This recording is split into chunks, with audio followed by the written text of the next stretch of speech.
नमस्कार, बहुत स्वागत है आप सभी का। एशियन न्यूज देख रहे हैं आप। मैं हूं आपके साथ पद्मा कुलदीप। आज हम बात करेंगे सुशासन की बजट की। छत्तीसगढ़ राज्य का आज 24वां बजट है। दोपहर 12 बजे के बाद विधानसभा में पेश किया जाएगा। विष्णुदेव साय सरकार का ये दूसरा पूर्ण बजट होगा। इससे पहले वित्त मंत्री ओपी चौधरी ने इसी बजट सत्र में तीसरा अनुपूरक बजट पेश किया था, जो 19,000 से अधिक का था, जिसे देखते हुए माना जा रहा है कि जारी वित्त वर्ष के लिए छत्तीसगढ़ राज्य का ये अब तक का सबसे बड़ा बजट हो सकता है।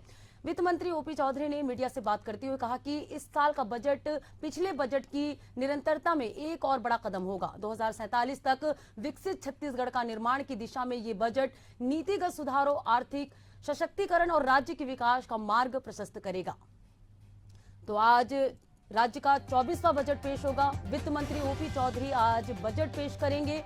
उनके कार्यकाल का ये दूसरा बजट है। छत्तीसगढ़ विधानसभा का बजट सत्र चल रहा है। आज सुशासन का बजट पेश होने जा रहा है। आज वित्त मंत्री ओपी चौधरी अपने कार्यकाल का दूसरा बजट आज पेश करेंगे। और सुशासन के बजट में हमारे साथ चर्चा करने के लिए बीजेपी प्रवक्ता वासु शर्मा जी हमारे साथ मौजूद हैं स्टूडियो में। वहीं कांग्रेस प्रवक्ता अभिमन्यु मिश्रा जी हमारे साथ चर्चा में मौजूद रहेंगे। रविंद्र ब्रह्मे अर्थशास्त्री जी हमारे साथ मौजूद रहेंगे। आप तीनों को बहुत बहुत नमस्कार और स्वागत है आप तीनों का जी। तो सबसे पहले मैं वासु जी आपसे प्रश्न करना चाहूंगी कि आज बजट पेश होगा। वित्त मंत्री ओपी चौधरी आज अपना कार्यकाल का दूसरा बजट पेश करने जा रहे हैं। इससे पहले जो है मुख्यमंत्री ही वित्त भार संभालते थे, अब जो है वित्त मंत्री ओपी चौधरी जो है अपना बजट पेश करने वाले। तो कैसे देखते हैं इस बजट को? देखिए, निश्चित तौर पे विष्णुदेव साय सरकार का दूसरा बजट पेश होने वाला है और निश्चित रूप से जो पिछली बार बजट था लगभग 1,47,000 करोड़ रुपए का, वो उससे बड़ा बजट इस बार पेश होगा। और निश्चित तौर पे पिछली बार जो वित्त मंत्री जी ने ज्ञान लाया था जी, मतलब गरीब, युवा, नारी, किसान, ये हमारी प्राथमिकता में है। निश्चित रूप से इंफ्रास्ट्रक्चर पे भी जोर दिया जाएगा। और पहले जो अभी कुछ 2 दिन पहले जो आर्थिक सर्वेक्षण जो पेश हुआ है माननीय वित्त मंत्री जी ने किया, उसमें एक बहुत ही अच्छा छत्तीसगढ़ जो, क्योंकि राष्ट्रीय अनुपात में अपन देखेंगे 2023 में पहले पर कैपिटल इनकम की बात कर लेते हैं। जो 2023 में 1,48,022 रुपए था, वो बढ़ के 1,62,870 रुपए हो गया। आर्थिक उसमें 2024-25 छत्तीसगढ़ के राज्य की अनुमानित दर है 7.51%। जो राष्ट्रीय औसत है वो है 6.37% जीडीपी का। तो छत्तीसगढ़ के जीडीपी है राष्ट्रीय जो 6.37 है, वो उससे बढ़ के 7.1% ग्रोथ रेट दिखा रहा है। और निश्चित रूप से आप देखिए कि छत्तीसगढ़ तेजी से विकास की ओर बढ़ रहा है। इस एक साल में अभूतपूर्व काम हुए हैं। नारियों महतारी वंदन योजना की बात कर ले, किसानों की बात कर ले, तेंदुपत्ताओं की बात कर ले, 20,000 करोड़ के रोड इंफ्रास्ट्रक्चर के एक साल में स्वीकृत हुए। तो निश्चित रूप से बजट जो होगा सारे वर्गों के लिए ध्यान रख के बनाया गया और निश्चित रूप से बजट जो है उत्साहवर्धक होगा। जी बिल्कुल, हमारे साथ अर्थशास्त्री रविंद्र ब्रह्मे जी भी जुड़े हुए हैं। सर, मेरा सवाल आपसे कि क्या 2025 का बजट भी युवा, महिला और गरीब को जैसे टारगेट करते हुए लिया गया है, तो कितना खास रहने वाला है? निश्चित रूप से देखिए पद्मा जी, जो राज्य सरकार का जो ज्यादा होता है वो वेलफेयर एक्टिविटी को लेकर होता है। ऐसा माना जाता है कि केंद्र सरकार का काम है कि वो जो आर्थिक स्थिरता को बनाए रखने का ज्यादा ध्यान केंद्र सरकार देती है। और राज्य में जो नागरिकों का जो वेलफेयर है, नागरिकों की जो सुविधाएं जो देना है, उसका काम मोटे रूप में राज्य सरकारों के पास ज्यादा होता है। और ये बजट एक ऐसा माध्यम है जिसमें आपको लोगों की कल्याण की योजना लानी है, साथ ही साथ ये भी ध्यान रखना है कि आपका राज्य जो है विकास के मार्ग पे चल रहा है। पिछले बार भी हम छत्तीसगढ़ को जो है छत्तीसगढ़ बनाने हैं और एक विजन आया कि किस प्रकार से 2030 तक 2047 तक राज्य को विकसित करें और अगले 5 सालों में इसको जो है इसकी जो राज्य की आय जो जीडीपी है उसको दुगना चाहते हैं। तो दुगना करना चाहते हैं तो कुछ तो पैसे सरकार खर्च करती है, कुछ सरकार पूंजीगत व्यय करती है, आधारभूत संरचना बनाती है, पर इतना पैसा सरकार के पास नहीं होता कि उससे ही सारा काम हो जाए। इसलिए हम चाहते हैं राज्य में ज्यादा से ज्यादा निवेश हो। इसीलिए काफी ज्यादा, ये बहुत अच्छी बात मैं कहूंगा कि इस बार काफी प्रयास हुए हैं कि किस प्रकार से राज्य में ज्यादा से ज्यादा निवेश आए। वही निवेश हमको जो है आपकी राज्य की आय को दुगना कर पाएगा। यदि आप देखिए 5 साल में यदि आप किसी की आय को दुगना करना चाहते हैं तो आपकी ग्रोथ रेट जो होनी चाहिए वो होना चाहिए लगभग 14% की ग्रोथ रेट होना चाहिए। If your growth rate is 14%, then आप 5 साल में राज्य की आय आपकी दुगनी हो जाएगी, है ना। 14+ % होना, 14.45% होना चाहिए। इस गति से बढ़ने के लिए अभी यदि आप देखेंगे तो हमारी जो जो ग्रोथ रेट अभी है जो करंट प्राइजेस पे वो लगभग 10.5% या 11% के आसपास है। इस ग्रोथ रेट को बढ़ाने के लिए आपको आवश्यक रूप से जो निजी निवेश को आमंत्रित करके हमारे यहाँ, क्योंकि हमारा जो बजट का जो साइज है हमारा, जैसे पिछले साल जैसे अभी बता रहे थे कि 1,47,500 करोड़ का बजट था और इस बार इसमें 12% की ग्रोथ आप लगा लें, इतना बजट है। तो ये राशि एक हमारे पास इतनी ही राशि है खर्च करने के लिए, और इसमें से हम पिछले साल बार लगभग जो है जो पूंजीगत व्यय हमारा जो हुआ था लगभग 3.5% जीडीपी का था, तो उतना हमने किया था, वो हमारे पास एक राशि सीमित है। तो इसके साथ जब तक हम निजी निवेश को आमंत्रित नहीं करेंगे, उसके लिए सुविधा नहीं देंगे, यानी कि यदि आप जो है आपको यानी रेड टेपिज्म से बदल के अब राज्य सरकारें जो रेड कारपेट होना चाहिए नीतियों के अंतर्गत की जो अनावश्यक जो हर्डल्स हैं वो दूर करके हम और निवेश को प्रोत्साहित करें और उनके लिए बल्कि सहायता भी दें, सब्सिडी दें, तो राज्य 14% की ग्रोथ कर पाएगा। 5 साल में हम अपनी राज्य की आय को दोगुना कर पाएंगे। और ये एक अच्छी बात मैंने देखा कि चूंकि हमारे यहाँ अभी ये कहा गया कि जो औद्योगिक नीति है और जो विजन में भी कहा गया, हम इस प्रकार के उद्योगों को बढ़ावा देंगे जिससे रोजगार भी बढ़े, और जो सब्सिडी जो लिंक होगी वो रोजगार से लिंक होगी। ये बात कही जा रही है। ये इसलिए जरूरी है कि जो छत्तीसगढ़ की भी जो पॉपुलेशन है, छत्तीसगढ़ की पॉपुलेशन में भी जो है यूथ का परसेंट ज्यादा है। यदि नेशनल कमीशन ऑन पॉपुलेशन ने जो एस्टिमेट लगाया है कि 2036 तक का एस्टिमेट है कि पॉपुलेशन हमारी कितनी बढ़ रही है, हमारी पॉपुलेशन ग्रोथ कितनी है, और शहरों की पॉपुलेशन भी बढ़ रही है, जो 22-23% थी वो बढ़ के 31% होने वाली हमारी पॉपुलेशन। तो शहरों में भी सुविधाएं बढ़ाने की जरूरत है।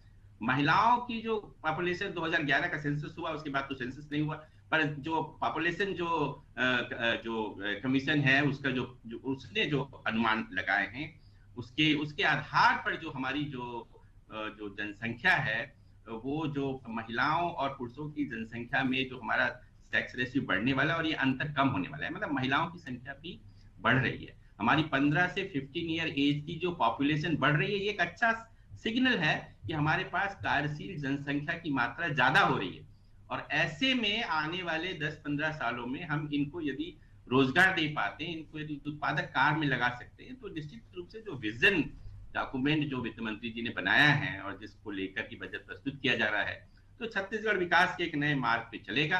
तो इस पर निर्भर करेगा कि कितना हम पूंजीगत व्यय कर रहे हैं, कितना हम अपने इन्वेस्टमेंट को अपने राज्य में आकर्षित कर पाते हैं, और इस पे तमाम विकास निर्भर करेगा छत्तीसगढ़ राज्य। जी बिल्कुल, हमारे साथ कांग्रेस प्रवक्ता अभिमन्यु मिश्रा जी भी हैं।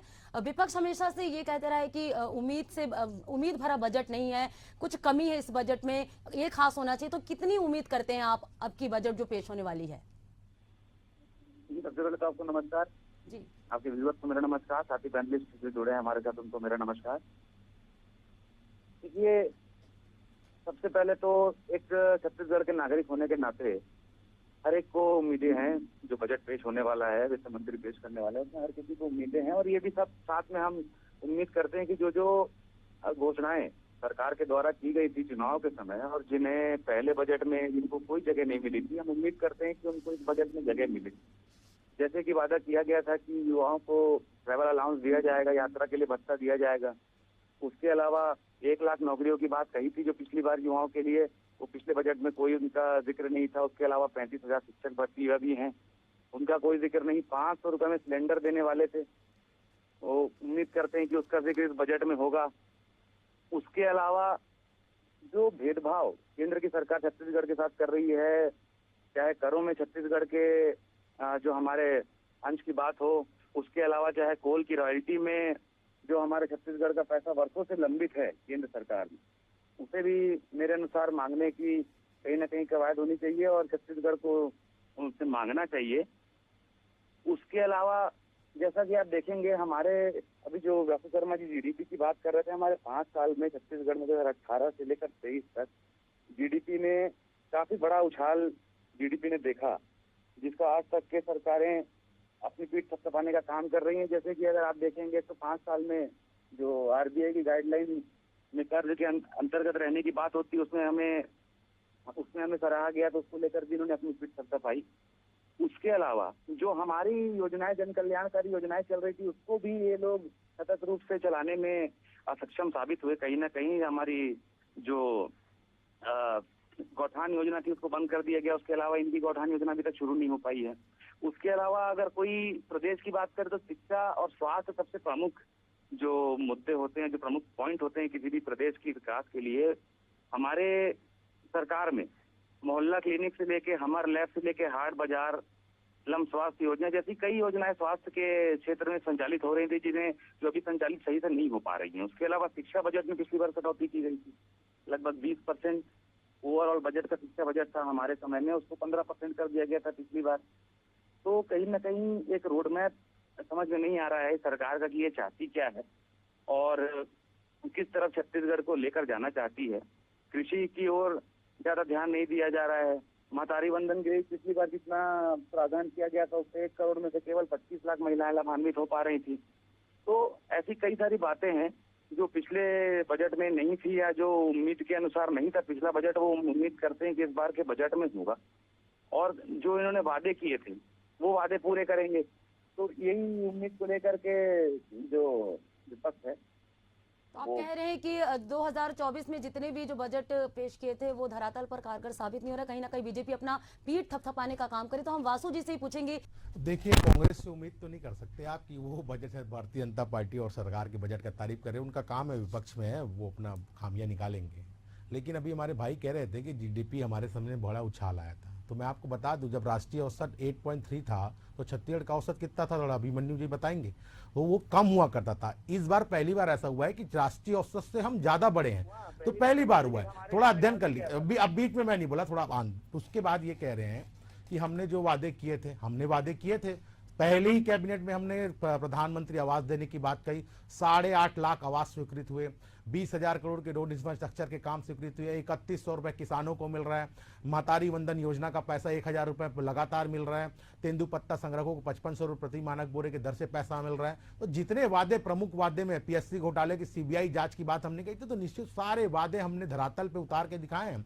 इसलिए जनता ने हमको, लोकसभा हो चाहे उपचुनाव हो चाहे अभी नगर निकाय में कांग्रेस का सफाया जो हुआ है ना, वो यही कारण है कि जो मुख्यमंत्री जी ने कहा प्रधानमंत्री मोदी की गारंटी के तहत उससे पूरा करके दिखाया है। और निश्चित रूप से इस बजट में भी वो दिखेगा, वो बजट पेश होगा तब पता लगेगा। बाकी तो निश्चित रूप से हमारी सरकार, मैंने पहले कहा, हम चार लोग पे फोकस करके बजट तैयार करते हैं और निश्चित रूप से सारे चीजों को ध्यान में रख के, सारे वर्गों को ध्यान में रख के इस बात करते हैं। देखिए, प्रमुख बातें क्या है जो मैं बात कर रहा था, आर्थिक संकट पेश हुआ, किस सेक्टर में छत्तीसगढ़ आगे बढ़ा, तो दो आंकड़े में रखता हूं। कृषि क्षेत्र में पिछली बार 2023-24 में 48,987 करोड़ रुपए था, वो बढ़ के 51,621 करोड़ रुपए हो गए, यानी 5.38% की वृद्धि। अभी उद्योग क्षेत्र की बात हमारे सर कर रहे थे, उद्योग क्षेत्र में भी इस सेक्टर में छत्तीसगढ़ उछाल के है। 1,37,649 करोड़ रुपए जो पिछले 2023-24 में था, वो 2024-25 में 1,47,172 करोड़ रुपए हो गए, वृद्धि 6.92%। तो आप देखेंगे कि निश्चित रूप से सर सेक्टर्स में छत्तीसगढ़ आगे बढ़ रहा है। और निश्चित रूप से जैसे हमने वित्त मंत्री जी ने पिछली बार कहा था, हम जीएसडीपी का लक्ष्य 5 लाख करोड़ से बढ़ा के 10 लाख करोड़ करने का है, तो हम तेजी से उसके ओर आगे बढ़ेंगे और निश्चित रूप से हमारा जो लक्ष्य है उसे हम पूरा करेंगे। जी बिल्कुल, रविंद्र जी भी हमारे साथ जुड़े हुए। रविंद्र जी, जैसे जीडीपी की बात करें, 2024 में दुगना करने का लक्ष्य रखा गया था, तो आपको क्या लगता है कि 2025 में किस प्रगति के साथ जो क्या कदम उठाएंगे कि ये आगे बढ़े? पिछली बार ये रखा गया कि 5 साल में हमको दोगुना करना है और निश्चित रूप से इस बार जो चर्चा हो रही है कि इस बार जो हमारी जो जीडीपी है 7.51 की जो जीडीपी है वो राष्ट्रीय औसत से ज्यादा है ना, क्योंकि अब पूरे देश में अभी जो है थोड़ा सा ये रहा कि लास्ट ईयर तो 8+ ग्रोथ रेट थी भारत की, इस बार 6.4 से 8 की भी प्रिडिक्ट कर रहे हैं। तो देश में एक स्लो डाउन है, उससे हमारी ग्रोथ रेट 7.51 की ज्यादा है और पिछले साल की भी जो 7.31 थी उससे हमारी ग्रोथ ज्यादा है। तो इसको बनाए रखने के लिए जैसे मैंने कहा है कि किस प्रकार से आप, सेंट्रल ने जो फोकस किया है कि ज्यादा से ज्यादा हम किस प्रकार से पूंजीगत व्यय करें, पूंजीगत व्यय पे ज्यादा फोकस है सरकार का। तो मैं ये भी अपेक्षा करता हूं कि सरकार राज्य को विकास के मार्ग में ले जाने के लिए पूंजीगत व्यय को बढ़ाएगी, और साथ ही साथ जो केंद्र सरकार से एक लाभ होता है कि केंद्र सरकार से भी जो योजनाएं होती हैं, एक पूंजीगत व्यय के लिए कुछ योजनाएं जो वहां से अनुदान मिलते हैं, तो उनका भी हम जो है उपयोग करके ये जो हमारे यहाँ इंफ्रास्ट्रक्चर जो है बढ़ा सकते हैं।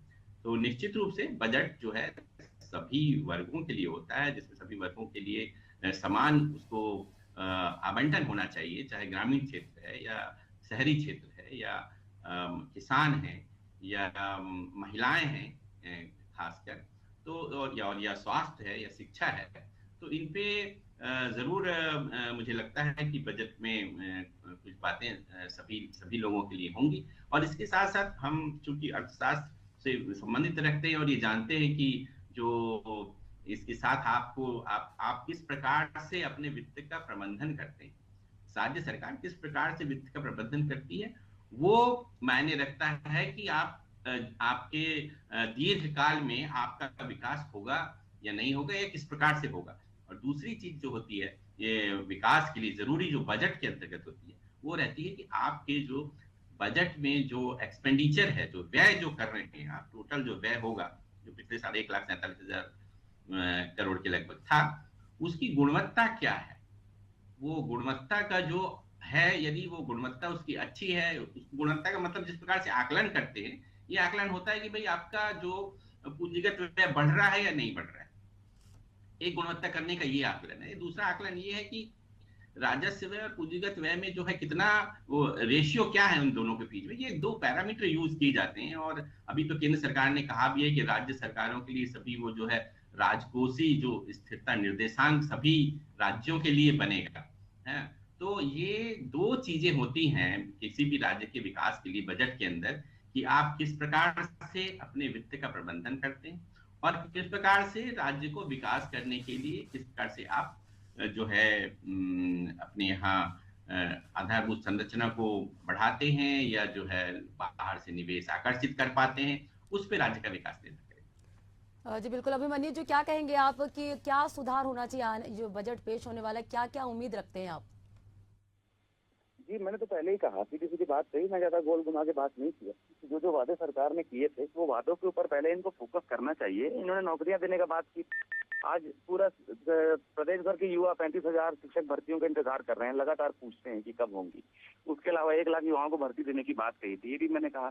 देखिए, जो GSDP की बात कर रहे थे ना अभी, 5 लाख से बढ़कर 10 लाख करोड़ करने का दावा ओपी चौधरी जी ने किया है, तो इनका ये दावा भी जो है ना वो 15-15 लाख वाले दावे की तरह और 5 ट्रिलियन वाले दावे की तरह झूठा ही साबित होगा। ये सब हवा ही आते हैं। मैंने पहले भी कहा इनके पास कोई रोड मैप इसको लेकर के जो है वो है नहीं। मैंने पिछली भी जो बताई कि 500 रुपये सिलेंडर देने की बात की थी, वो नहीं हो रहा। उसके अलावा और बहुत सारी चीजें हैं, जैसे पंचायत स्तर पर 1.5 लाख बेरोजगार युवाओं की भर्ती करने की बात की थी, इनोवेशन हब बनाकर 6 लाख रोजगार देने की बात की थी, कॉलेज जाने वाले छात्रों को अलाउंस की बात, 500 जन औषधि केंद्र खोलने की बात। उसके अलावा शासकीय कर्मचारियों के लिए भी कोई पिछली बार भी नई व्यवस्था नहीं थी। उसके अलावा ना कोई उद्यमियों के लिए व्यवस्था, जैसा कि हमारे सर अभी कह रहे थे कि बात आप कर रहे हैं GSDP डबल करने की, लेकिन निवेश की बात नहीं हो रही है। निवेश की बात साथ साथ होनी चाहिए। तो हम तो इनके वादे याद दिला रहे हैं कि जो कम से कम आपने चुनाव में वादे किए थे, उन सारे वादों को पहले पूरा कर लें। लोग लुभावन वादे और 2047 की बात करना अभी तो उचित नहीं है। 1 साल का बजट होता है, 1 साल में केंद्रित करें। कोई भी नए मेडिकल कॉलेज खोलने का प्रावधान नहीं है, पिछली बार भी नहीं था, तो इस बार हो। हम ये उम्मीद करते हैं जो शिक्षा में और स्वास्थ्य में बजट की कटौती की गई थी वो कटौती इस बार ना हो, ये हम उम्मीद करते हैं। तो ये सारी चीजें जो है कुल मिलाकर के हम बजट से उम्मीद करते हैं। वासु जी, जैसे कह रहे कि धरातल पर कारगर साबित नहीं हो रहा है, जो घोषणा किए थे आप लोगों ने सत्ता में आने से पहले वो बातें तो सही नहीं साबित हो रही है, तो फिर ये बजट को लेकर वो कह रहे हैं। मैंने वही कहा ना कि कांग्रेस के प्रवक्ता है वो खामियां निकालेंगे। ये बजट कितना भी अच्छा हो वो जनता को पसंद आ रहा है, ये कांग्रेस के प्रवक्ताओं को पसंद नहीं आएगा, उस पर मैं कुछ नहीं कर सकता। जहां तक ये बात कर रहे थे 5 लाख करोड़ से बढ़ा के 10 लाख करोड़ GDP करने की बात है, तो आपके पास ना विजन है ना काम करने की नीयत है। पिछले 5 साल में देखा गया कि इस प्रकार से भ्रष्टाचार हुआ और 1 साल की बात आप कर रहे हैं, आप 1 साल का रोड मैप बनाते हैं, लेकिन 1 साल में कितना भ्रष्टाचार हम कर सकते हैं, कितने छत्तीसगढ़ के खजाना लूट सकते हैं, इसका आप लोग आकलन करते हैं। जिसमें आप देखेंगे छत्तीसगढ़ में पिछले 5 साल में 1 लाख करोड़ रुपए से ऊपर की राशि भ्रष्टाचार की भेंट चढ़ गई। जो छत्तीसगढ़ की जनता के हित में पैसा लगना था, वो कहीं ना कहीं राष्ट्रीय भ्रष्टाचार की भेंट चढ़ गई। तो कांग्रेस के प्रवक्ता जो है थोड़ा अपना अध्ययन करके बैठे, पिछले 5 साल का ट्रैक रिकॉर्ड लेके बैठे थोड़ा सा। और दूसरी बात, रुक जाओ ना अभिमन्यु जी, आपके समय मैं नहीं बोला। दूसरी बात ये कह रहे हैं, दूसरा, अरे सुनने का साहस रखो ना, जो किए हो उसको सुनने का साहस रखो। दूसरी बात रुक तो लीजिए, अरे अब इतने में ही बौखलाग है, इतने में ही सच बोला तो बौखलाग है। रुकिए 2 मिनट अरे आप, मैं सब जवाब दूंगा, आप सुनिए तो। सुन लीजिए अभिमन्यु जी, फिर आपको भी बोलने का मौका दिया जाएगा। अभी हमारे मुख्यमंत्री जी ने इंडस्ट्रियल डायलॉग समिट में दिल्ली मुंबई गए थे। दिल्ली मुंबई सबको आप सभी को पता है। वहां से निवेशकों की जो 11,733 करोड़ रुपए के निवेश में करीब 9,000 लोग को जॉब क्रिएशन होगा। 16 निवेशकों को हमने इन्वेस्ट पत्र सौंप दिया है माननीय मुख्यमंत्री जी ने। तो रोजगार भी उत्पन्न हो रहे हैं, उद्योग क्षेत्रों में उद्योग भी लगने के काम हो रहे हैं, लगातार इन्वेस्ट भी हो रहा है छत्तीसगढ़ में, लगातार मुख्यमंत्री जी सभी से मिल रहे हैं। तो ये छत्तीसगढ़, मैंने कहा ना, डबल इंजन की सरकार है जो केंद्र से भी। और दूसरी बात, महत्वपूर्ण बात ये कही कि इन्होंने रॉयल्टी और इसका पैसा नहीं मिलता था। मैं एक आंकड़ा आपके सामने रखता हूं। जब मनमोहन सिंह जी प्रधानमंत्री हुआ करते थे 2004 से 2014 तक, तो उन्होंने छत्तीसगढ़ को राशि दी 77,000 करोड़ रुपए 10 साल के। मैं 10 साल के ही आपको वो देता हूं। और 2024 से जब प्रधानमंत्री नरेंद्र मोदी जी थे तो 3,01,000 करोड़ रुपए की राशि छत्तीसगढ़ को दी। ये मेरी बात मत मानिए, ये आपके उप मुख्यमंत्री उस समय टी.एस. बाबा ने रायगढ़ के बड़े मंच में इस बात को कहा था कि वो प्रधानमंत्री जितना मांगो उससे ज्यादा मिलता है। तो ये पैसा कहाँ गया भैया? छत्तीसगढ़ में मिला ना। और उसको इतना झूठ बोलने का काम, कितना झूठ बोलेंगे? जनता भी समझती है, जनता भी समझती है। इतना झूठ मत बोलिए, जनता के लिए काम कीजिए और बेबुनियाद की बातें करने से कुछ नहीं होगा। आप जनता के हित में काम कीजिए। 5 साल मौका मिला था, तब जनता के हित में काम नहीं कर पाए, केवल भ्रष्टाचार करने में लगे, तो ये हश्र यही होगा। झूठ कौन बोल रहा है? जनता देख रही है। 1 लाख नौकरी कौन देने बोला था? 500 सिलेंडर कौन देने बोला था? सारा कुछ जनता देख रही है। अरे आपने भी 4 सिलेंडर देने की बात कही थी। 5 साल में 1 सिलेंडर किसी को, महिलाओं को मिला क्या? आपने 500 रुपए प्रति महीना महिलाओं को देने की बात कही थी, मिला क्या? मिला क्या? बताइए एक आध जन को। अरे बताइए ना, मिला क्या एक आध जन को? अरे हम 5 साल का बजट, 5 साल के लिए देखिए, हम बिल्कुल वादे पूरे करेंगे। आप देखिए एक एक करके हम वादा पूरा कर रहे हैं। योजना सबसे बड़ा भ्रष्टाचार है। अरे कहाँ भ्रष्टाचार, कहाँ हो गया बताइए? भ्रष्टाचार की कहाँ हुआ भ्रष्टाचार? योजना की तो मेरा, अरे कहाँ हुआ भ्रष्टाचार भैया? अभिमन्यु जी बताइए ना। 50 लाख जो है, अरे बताइए तो। आप तो दे नहीं पाए। महतारियों को सशक्तिकरण के लिए भारतीय जनता पार्टी सरकार पैसा दे रही है। 1,000 महीना लेने का काम कर रहे हैं। अरे कौन कर रहा है? कुछ तथ्य है? जबरन के हवा हवाई बात करने से कुछ नहीं होगा। अभिमन्यु जी, आप जानते हैं कि जो महतारी वंदन योजना के तहत जो इन्होंने वादे किए थे, तो क्या लगता है आपको, क्या सुधार होने चाहिए इस पे? बोल रहा है बजट में क्या सुधार होने चाहिए? हेलो, विपक्ष क्या चाहते, क्या सुधार होने चाहिए? जो महतारी वंदन योजना की आप बात कर रहे हैं, तो क्या सुधार इस पे आप देखते हैं? महतारी वंदन योजना की जांच होनी चाहिए। जैसे सनी लियोनी का नाम सामने आया था, वो तो कोई कॉमन नाम नहीं, अभिनेत्री का नाम है। तो ऐसे जनरल नाम वाले कितने फर्जी जो है बनाए होंगे। दो स्तर पे पंजीयन हो जाना, सनी लियोनी के नाम से पंजीयन हो जाना, यही दिखाता है कि इसमें कितना फर्जीवाड़ा है। इसकी जांच होनी चाहिए। मैं ये भी कह रहा था कि 3,000 करोड़ का जो पिछली बार प्रावधान रखा, 1,000 के हिसाब से 25 लाख महिलाएं होती हैं, और ये लोग दावा करते हैं 75 लाख महिलाओं को देने का। ये कैसे हो रहा है? तो इस पूरी योजना की जांच होनी चाहिए। मैं, हमारा दावा है कि 75 लाख महिलाओं में से 50 लाख जो हैं वो फर्जी साबित हो जाएंगे अगर निष्पक्ष जांच हो जाए इस योजना की। तो वासु जी क्या कहेंगे? हम तो बात कर रहे हैं बजट की, आज जो बजट पेश होने जा रहा है उस पे बात कर रहे हैं हम। तो इस पे आप क्या उम्मीद करते हैं, क्या सुधार होना चाहिए? महतारी वंदन योजना की तो यहाँ बात हो ही नहीं रही है, तो वासु जी क्या कहेंगे इस पे आप? देखिए, महतारी वंदन योजना छत्तीसगढ़ की महिलाओं के सशक्तिकरण के लिए कांग्रेस ने भी ये वादा 2018 में जन घोषणा पत्र में अपने किया था कि अब जैसी सरकार में आएंगे 500 रुपये महिलाओं को देंगे। वो तो कर नहीं पाए। आज भारतीय जनता पार्टी की सरकार बनी और लगातार महिलाओं के अकाउंट में पैसा जा रहा है। निश्चित रूप से एक जो बता रहे हैं कहीं पर खामियां रही होगी, उसको तुरंत जहां पर जो लाभ जिसके अंदर में आता है उसको सारे लोग को हटाया गया, वहां से उस पर कार्रवाई की गई है। भारतीय जनता पार्टी के सुशासन की सरकार है। जो आपके समय में लीकेज की समस्या थी, जो मैं राशि बता रहा था ना, 1 लाख करोड़ रुपए जो छत्तीसगढ़ की जनता में हित में लगना था, कहीं ना कहीं उसको बंद करने का काम भारतीय जनता पार्टी की सरकार ने किया। देखिए उदाहरण दे रहा हूं मैं, उदाहरण दे रहा हूं। जब उदाहरण के साथ बता रहा हूं, अभिमन्यु जी सुनिए थोड़ा। जब कोल रॉयल्टी, कोल परिवहन का जुलाई 2020 में ऑनलाइन टेंडर होता था, इसको इनकी सरकार बनने के बाद उसको मैनुअल कर दिया गया। FL10 लाइसेंस जो जिसमें शराब घोटाला हुआ उसको भारतीय जनता पार्टी की सरकार ने बंद किया। यानी हर तरफ भ्रष्टाचार, लूट मची, लूट मचा कर रखी थी। और गोठान घोटाले की बात कर रहे थे, अरे गोबर तक को नहीं छोड़ी है सरकार, गोबर तक में भ्रष्टाचार करने वाली सरकार, और वो हमको ज्ञान दे रही है। पहले अपने सरकार का थोड़ा झांक के देख लीजिए पिछले 5 साल में क्या किया छत्तीसगढ़ का हालात। पिछले 5 साल में जो हालत करके छोड़ा आपने, निश्चित रूप से छत्तीसगढ़ की जनता ने देखा है उसको। हमारे साथ रविंद्र जी भी है। रविंद्र जी, जैसे कि आर्थिक सशक्तिकरण और राज्य के विकास का मार्ग प्रशस्त करने वाला ये बजट होगा, जैसे कि अभिमन्यु जी ने कहा कि महतारी वंदन योजना पे जो है झूठ हुआ है, धरातल पर कारगर साबित नहीं हो रहा है। नहीं, ज्यादा जो है ट्रांसपेरेंसी बढ़ेगी, जितनी जितनी पारदर्शिता बढ़ेगी, जितना ज्यादा सारी चीजें, देखिए आप मानते हैं कि जैसे जैसे चीजें ऑनलाइन हुई हैं तो सभी जगह जो है इसमें कमी आई, और सरकार ये लगातार कह रही है कि हम इसको पारदर्शिता बढ़ाना चाहते हैं, है ना, सभी जगह। तो ये जितनी पारदर्शिता होगी लोगों को आपके जो है अकाउंट के बारे में, दूसरी योजनाओं के बारे में, उतना ज्यादा आप जो लीकेज को कम कर सकते हैं और उतना ज्यादा जो है लाभ लोगों तक पहुंच सकता है। देखिए अभी जो साल 24 में जो नोबेल पुरस्कार मिला है जिनको, अर्थशास्त्री को, उन्होंने ये कहा कि जो है जितनी ज्यादा जो संस्थाएं हैं, राजनीतिक और जो आर्थिक संस्थाएं हैं, वो जितनी ज्यादा समावेशी होंगी उतना ज्यादा वो राज्य या देश विकास कर सकता है। तो संस्थाओं का समावेशी होना बहुत जरूरी है, और इस बात पर उन्हें इस साल का नोबेल पुरस्कार दिया है। तो ये जो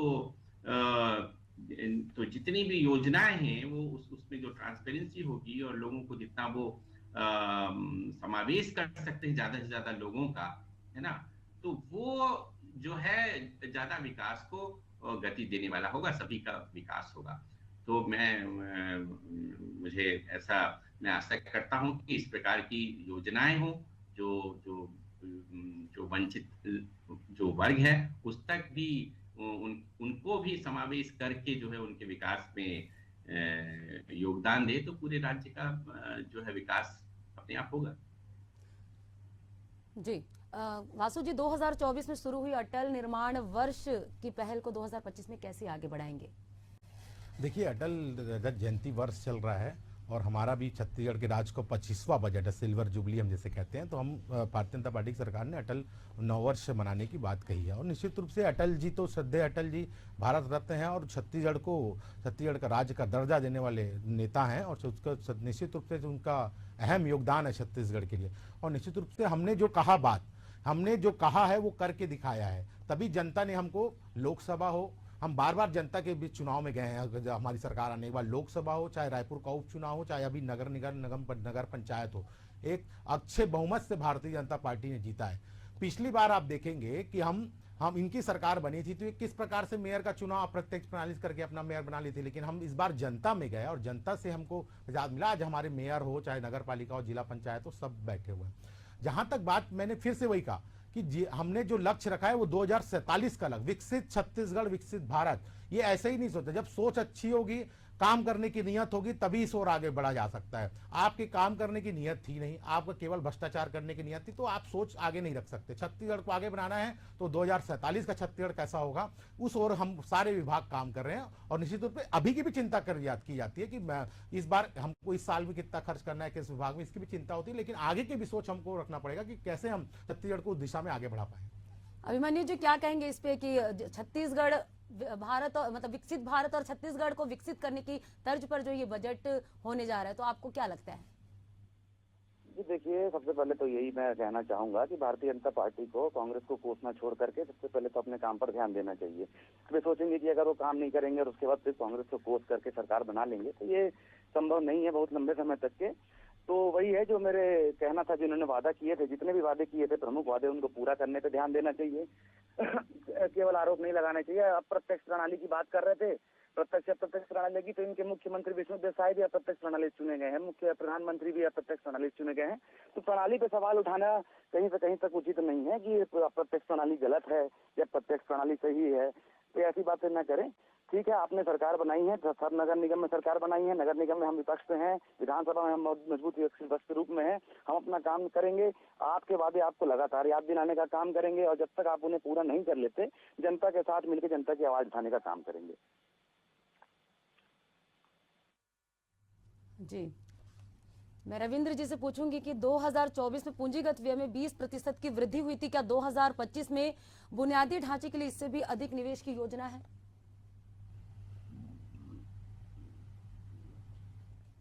और ये क्योंकि ये विकासात्मक व्यय होता है, ये ऐसा माना जाता है कि भाई यदि आप इंफ्रास्ट्रक्चर पे यदि निवेश कर रहे हैं तो आप इसके बहुत उदाहरण समझ सकते हैं कि कोई सड़क नहीं है और आपने बना दी, तो उसके कारण बहुत सारे जो निजी उद्योग आते हैं, निजी उद्योग खुल जाते हैं, निजी व्यापार सड़क के किनारे खुल जाते हैं, कनेक्टिविटी होती है।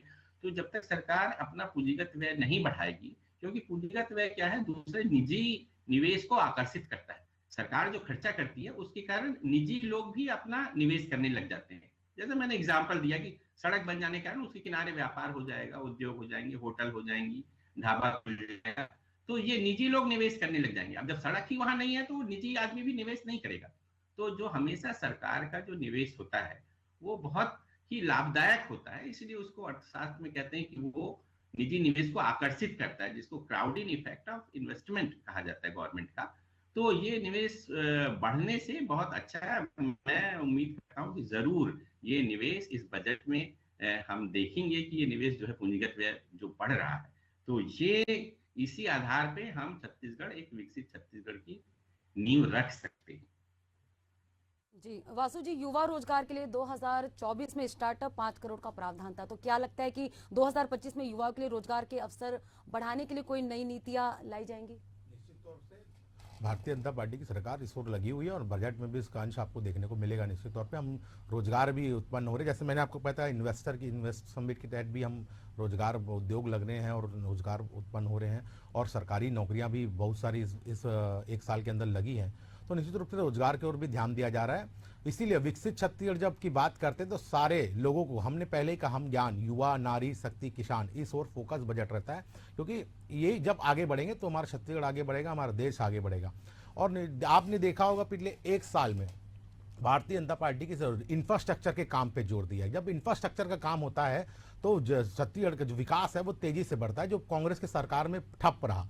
आज देखेंगे कि एक साल में 20,000 करोड़ के रोड इंफ्रास्ट्रक्चर के काम स्वीकृति है। 4 फ्लाईओवर जो कांग्रेस के जमाने में पूरे हो जाने थे हाईवे पे, वो नहीं हो पाए, और कांकेर से लेके वहां तक 4 लाइन, धमतरी से लेके वहां तक 4 लाइन बनना था, वो काम अधूरा रहा। तो बहुत सारे ऐसे काम थे जो उनके सरकार में पूरे होने थे, वो नहीं हो पाए, इंफ्रास्ट्रक्चर पे जोर नहीं दिया गया, इसलिए वो जो छत्तीसगढ़ पिछड़ा कारण यही था। आज भारतीय जनता पार्टी की सरकार ने उस ओर भी ध्यान देते हुए एक साल में किया, और आगे भी बजट में निश्चित रूप से प्रावधान करके आगे भी जहां भी कमियां लगेगी उसको भी पूरा किया जाएगा। जी बिल्कुल, तो हम देख रहे हैं सुशासन का बजट, हम चर्चा कर रहे हैं लगातार। हमारे साथ अर्थशास्त्री रविंद्र ब्रह्मे जी है, कांग्रेस प्रवक्ता अभिमन्यु मिश्रा और वासु शर्मा जी बीजेपी प्रवक्ता हमारे साथ मौजूद है। वासु जी से हम बात कर रहे थे कि वासु जी, युवा रोजगार के लिए क्या नए अवसर इस बार के बजट में होंगे, ये हम बात कर रहे थे।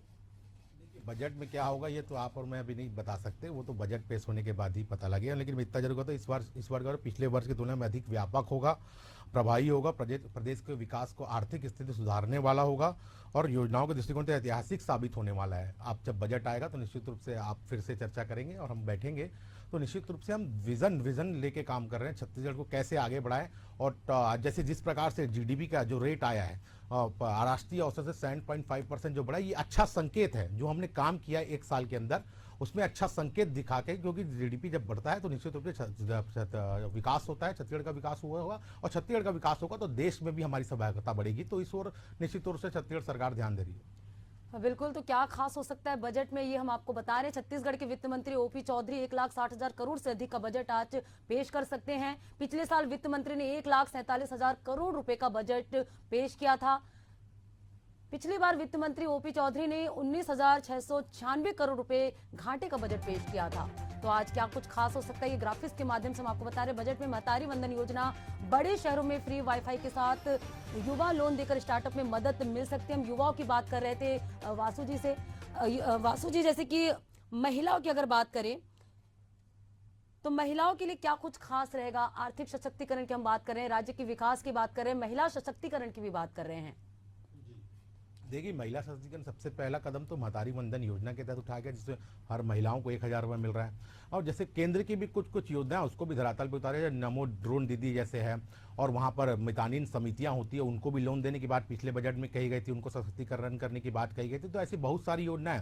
दूसरी ओर जो आवास था, प्रधानमंत्री आवास, जो कांग्रेस के सरकार में रुके हुए थे, फिर से अब महिलाओं के नाम से देने की बात कही गई है। जो 8.5 लाख आवास से ज्यादा स्वीकृत इस 1 साल के अंदर हुए हैं, और अभी और फिर से 3 लाख आवास और देने, लगभग 11 लाख आवास 1 साल के अंदर स्वीकृत हुए हैं। तो निश्चित रूप से महिलाओं को फायदा पहुंचाने वाला बजट है। और basic policing, law and order situation में भी ध्यान दे रही है सरकार। 1 साल में बहुत अच्छा हुआ है, और हर व्यवस्था को देखी गई है, महिलाओं के लिए भी अच्छा काम किया गया है। और चलिए, हमारे साथ कांग्रेस प्रवक्ता प्रगति वाजपेयी भी जुड़ चुकी हैं। प्रगति जी, आपका स्वागत है। नमस्कार जी प्रगति जी, जैसे कि आज बजट पेश होने जा रहा है, तो कितनी उम्मीद करती हैं आप? क्या कुछ सुधार होना चाहिए इस बजट में? देखिए, पिछले 1.5 साल से जो भारतीय जनता पार्टी की सरकार चल रही है, हर मुद्दे पे विफल, हर मोर्चे पे विफल। आप देखेंगे इस बजट लेकर आई। पर दूसरी बात, जो अभी मैं जब पैच हुई तो मैं वाशी शर्मा जी की बात सुन रही थी, भारतीय जनता पार्टी के प्रवक्ता की। वो ये कह रहे थे कि प्रधानमंत्री आवास अब महिलाओं के नाम से स्वीकृत होंगे।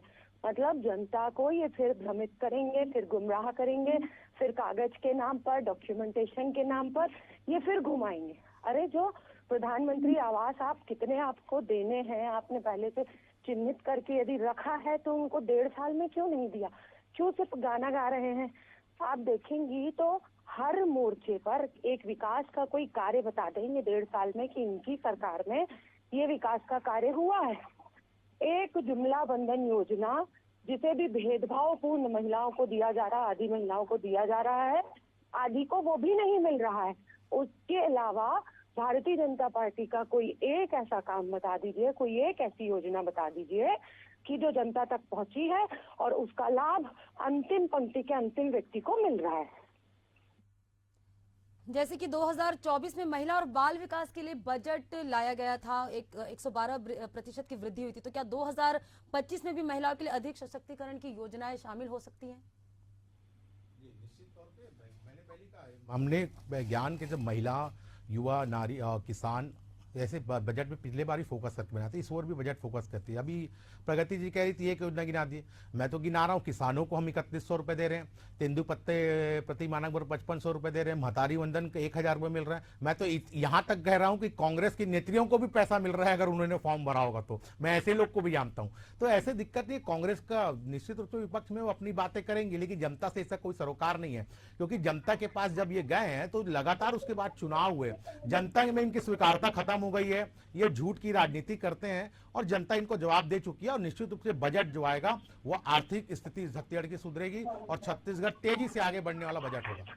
प्रगति जी, जैसे कह रही कि धरातल पर कोई भी काम जो है कारगर साबित नहीं हुआ, कोई भी विकास की अभी तक एक भी काम नहीं है। तो मैंने तो आपको पहले ही बताया, प्रगति जी लेट जुड़ी है, मैं तो कहा कि मैं तो बताया कि 20,000 करोड़ के रोड इंफ्रास्ट्रक्चर के काम इस 1 साल में स्वीकृत हुए हैं। रायपुर में 4 फ्लाईओवर स्वीकृत हुए हैं। आपके जमाने में प्रगति, जिसे मैं पूछ लूं, आपके मुख्यमंत्री जी थे और महापौर भी आपका था, आप एक काम गिना दीजिए। चलिए मेरे को, मैं तो गिना दिया कि आप एक काम गिनाइए प्रगति जी, आपके 5 साल में अगर रायपुर शहर के लिए एक भी विकास का ईंट रखा होगा जिसका भूमि पूजन पूर्व मुख्यमंत्री जी ने किया हो और लोकार्पण किया होगा। मैं चुनौती के साथ इस बात को कहता हूं, अगर प्रगति जी गिना दे तो एक काम गिना दे वो।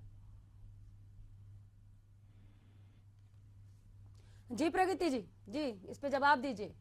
देखिए, पूरा देश जानता है, छत्तीसगढ़ अकेला नहीं, पूरा प्रदेश भी नहीं, पूरा देश ये जानता है कि सबसे सफल यदि मुख्यमंत्री कोई हुए छत्तीसगढ़ के इतिहास में, तो वो भूपेश बघेल जी थे, जिन्होंने जन घोषणा पत्र के 90% से ज्यादा वादे उन्होंने पूरा किए और एक माइलस्टोन क्रिएट किया। उन्होंने एक माइलस्टोन क्रिएट किया और आप देखेंगे कि भूपेश बघेल जी जैसे मुख्यमंत्री ना छत्तीसगढ़ में कभी हुए थे और ना आगे कभी होंगे। ये जिस तरह की बात कर रहे हैं कि महिलाओं के लिए ये काम कर रहे हैं, इंफ्रास्ट्रक्चर की बात कर रहे हैं। बताना चाहिए कि एक काम क्या है। जैसे मैंने बताया ना स्वीकृति, वैसे बताएं प्रगति जी भी कि उनके 5 साल में क्या काम हुआ, विकास अरे इंफ्रास्ट्रक्चर में क्या काम हुआ। आप 5 साल में खुशहाली, छत्तीसगढ़ के किसानों की खुशहाली आप नहीं देखी थी? महिलाओं की सुरक्षा नहीं देखी थी? या पिछले 1.5 साल में जो कुशासन है, जो पिछले 1.5 साल में महिलाएं झेल रही हैं, उसे आपने नहीं देखा? देखिए वासु जी, उतनी ही बात करना चाहिए जितना जिसका आपके पास आपने सबूत मेरे से हो। विकास आप के बिना काम देखे पूछे, मैंने बेवजह बताया। बात, आप एक आध जनता काम गिनाइए ना कि आपको हाँ सुन भाई ये रही है, रायपुर में ये जनता हुआ था। आपको सुन रही है। ऐसी बातें मत कीजिए कि बाद में जनता को भी लगे अरे भारतीय जनता पार्टी के प्रवक्ता झूठ बोलते हैं। तो ये तो कृपया जनता ऐसी देख रही बात है कौन कीजिए। झूठ बोल रहा है। प्रगति जी, बिल्कुल, कांग्रेस बिल्कुल। की सरकार भी 5 साल तक रही, जैसे कि आपने वासु जी से सवाल किया ना कि विकास के लिए कोई भी काम नहीं है, तो इस पे आप बताइए। बिल्कुल विकास के कार्य हुए। कैसे विकास के कार्य नहीं हुए? आप बस्तर से, सरगुजा से लेकर बस्तर तक एक माइलस्टोन क्रिएट किया था भूपेश बघेल जी ने, और जो विकास के कार्य हुए थे वो इतने कम समय में मैं यदि गिनाना शुरू करूं तो गांवों को शहर से जोड़ने का कार्य किया उन्होंने। गांव-गांव तक चिकित्सा सुविधाएं पहुंचाने का काम किया उन्होंने। तेंदुपत्ता संग्राहकों का से खरीदी का कार्य शुरू किया। आज ये इनकी जो मजबूरी बनी हुई है, ये जो किसानों को पैसा दे रहे हैं, समर्थन मूल्य दे रहे हैं, इनकी विकास के मजबूरी काम है, नहीं हुए, क्योंकि इन्हें बता नहीं पा रही है प्रगति। कांग्रेस ने दिया था, जिसके कारण इनको देना पड़ रहा है। अब जैसे किसानों की बात कर रही है प्रगति जी, तो कृषि और ग्रामीण विकास के लिए 2024 में 13,435 करोड़ और 17,529 करोड़ दिए गए थे। तो क्या लगता है आपको 2025 में किसानों की आय बढ़ाने के लिए कोई नई योजना लाएंगी?